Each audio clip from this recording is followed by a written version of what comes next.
Vai. Non c'è il divano, tipo, in sala.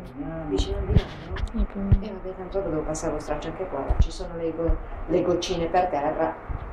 Ma cosa sta dicendo? Perché... Dove stavo non le ho viste? Madonna, ma che grosso! Come mai li hai fatti così grossi? È arrivata.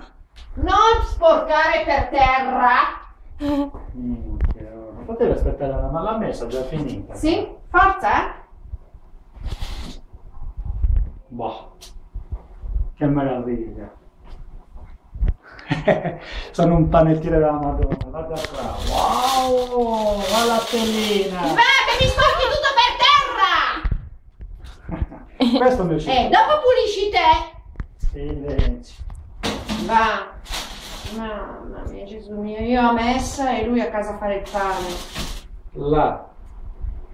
Di domenica poi, fanno in settimana, no? Guarda qua. Tu, lasciami da solo, vai in giro. Ecco qua. Stop.